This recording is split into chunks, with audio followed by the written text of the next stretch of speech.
We'll see how we play it, baby. We'll see how we play. There you go. Call real estate.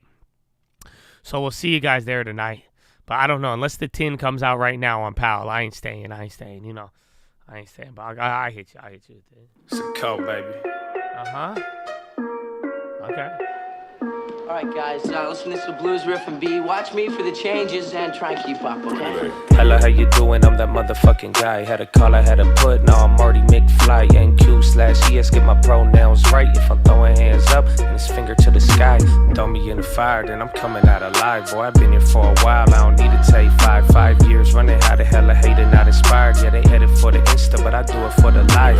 Put it on my life. I don't think twice. Instinct on beast. Had to learn it to survive. If you think I'm cheap, you ain't give the right price. I would never love a lifestyle more than I love my life. Always been a boss, I don't never need a break. Always been on stars, you could put me with the grace. Big man, milk can, we could talk about the race. Zotan to my rag, got it all in one place. All in one take, I don't want the bait. Shout out to my nephew, man, he got my whole estate. Shout out to my mama, she know I'ma keep the faith. And don't forget about my girl, so pretty like her face.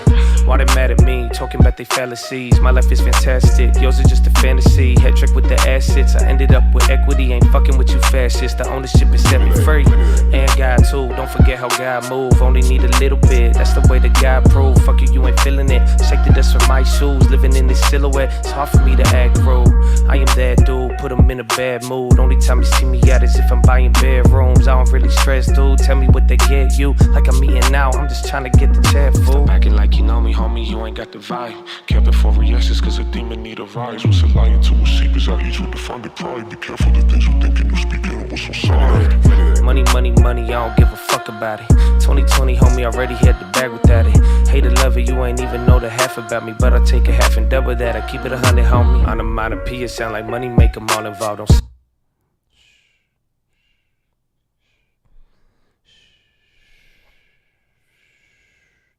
Chadadonia, I love you. God bless you. But that's it. That's it. That's it, baby. That's it. I think Alpine is halted. There may be a couple of sympathies, but once again, man, how many biotech buyouts have there been this year? That's the crazy part. The Alpine stuff, we had that this morning, though. We just didn't make it. I think I put out a stream alert towards it, but that one's going to be nutty. But Chadadonia, that is the day.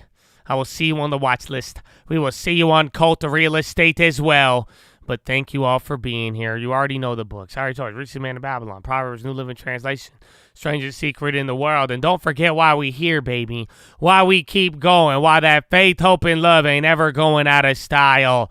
And why we know, baby, the meditation. And why, if you can worry, you can know how to meditate. And why we going to meditate on the good things. We going to worry on good, baby. Flip this switch. Transfer the energy, baby. Why, baby? Why? Finger to the sky, baby. To God be the glory. And through the grace of God alone. Amen. Amen. Chadadonia. You have a blessed day. I love you, and I will see y'all in the AM. And tonight, actually. Yeah, too. Okay, we got a whole evening. All right. Peace out. Hey, come on. Yeah, come on. Look at the CPI. I don't care if CPI is low. We're bringing it down. I'm not worried about your little 0.4. Fuck you. Come on. We're bringing your gas. I'm going to release all the oil right before I'm in November 2. I'm going to release 20 billion gallons. Anyways, I gotta go. Good day, Chad. All right, bye. Exactly. I don't even know what's going on. At least this time the market went down off the hot print. The market's still fighting back. It's like trying to tell Peter Pan that he can't have any more stardust, and it keeps trying to get back to it. It's hard to explain, but I have some questions for Jerome. Exactly. Jerome, where did they say that they have you at a Margaritaville? Is that ironic? Do you think Jerome hangs out at a Margaritaville with Sam? Is that what you're trying to tell me? Are you trying to tell me Jerome, is he doing blow? Is it more sinister? Or is it going to be like Obama? Does Jerome have a secret limo? No, okay, I reclaim my time. Have a wonderful evening.